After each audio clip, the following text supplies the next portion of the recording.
সাহাবীদের মনটা বড় মলিন। কি ব্যাপার? কোন সাহাবী কথা বলে না। কি ব্যাপার? কি ব্যাপার?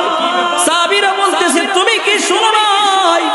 আজ থেকে 2 দিন আগে নবীজি এই যে রওজা শরীফে শায়িত হয়েছে, তুমি কি তা শোনো নাই? 16 মাস সফর কইরা আয়েশা মনটা বড় মলিন। তিনি সাহাবী নবীজির রওজা শরীফের সামনে দাঁড়িয়ে বলতেছে, ও আমার আদরের দুলাল, আমার প্রাণাধিক, আমার প্রিয় নবী, আমার জান, আমার মাল, আমার সম্পদ, আমার স্ত্রী সন্তান যা আছে, যার জন্য আমি আমার সবগুলো কুরবানি করব, নবীজি আপনাকে দেখতে পারলাম না। মনটা খারাপ কইরা মদিনার মসজিদ নববীতে শুয়ে আছে। মসজিদে নববীতে শুয়ে আছে। সাহাবী বলে, আরেক সাহাবী এসে বলতেছে, নেন একটু খাবার খান।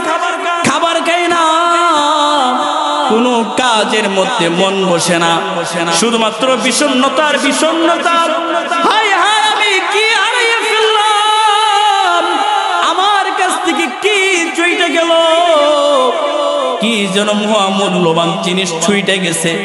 মনটা মলিন কইরা মসজিদের নববীতে হাঁটি, পাগলের মতো দৌড়ায় আর কান্দে, নবী নবী নবী নবী কইয়া।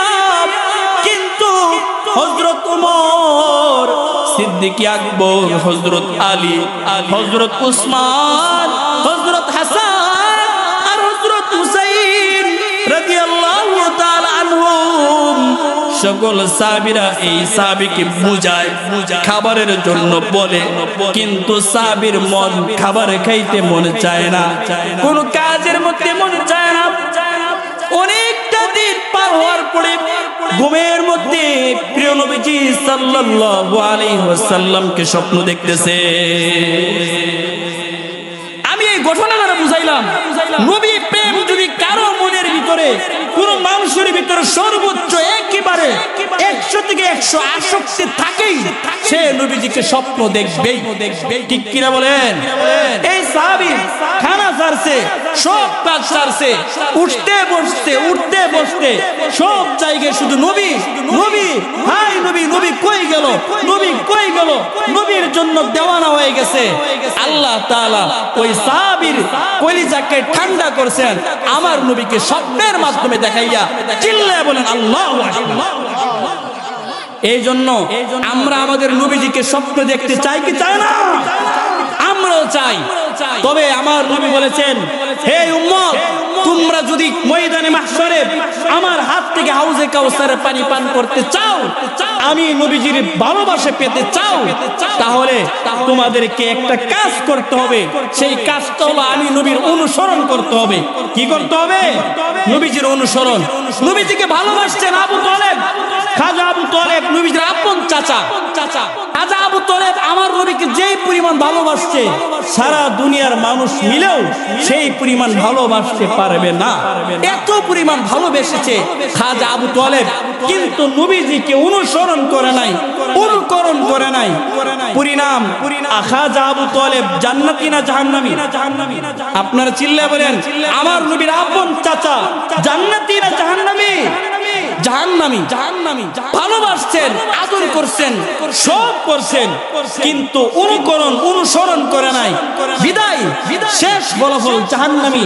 আমি আপনি বরতল্লার যুবক, আমি তোমাকে বলতেছি, তুমি যদি নওজোয়ান অবস্থায় নবীর ভালোবাসায় দাঁড়ি রাখতে পারো, নবীর সুন্নত মোতাবেক চলতে পারো, যদি নবীর আদর্শকে নিজের মধ্যে লালন করতে পারো, তুমি হবে হাউজে কাউসারের প্রতি হকদার, প্রথম হকদার।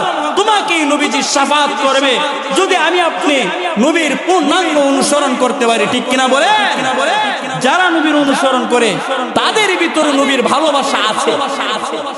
আমি আমার দাড়ি রাখছি দুনিয়ার কোন মানুষের জন্য নয়, কোন টাকা পাবো এরকম কোন আশা নয়। এই দাড়িটা রেখেছি শুধুমাত্র নবীর ভালোবাসায়। আমি এই টুপি রেখেছি, এই টুপি দুনিয়ার কোন মানুষের জন্য নয়, একমাত্র নবীর ভালোবাসায়। আমি পাঞ্জাবি পরেছি দুনিয়ার কোন মানুষের জন্য নয়, একমাত্র নবীর ভালোবাসায়।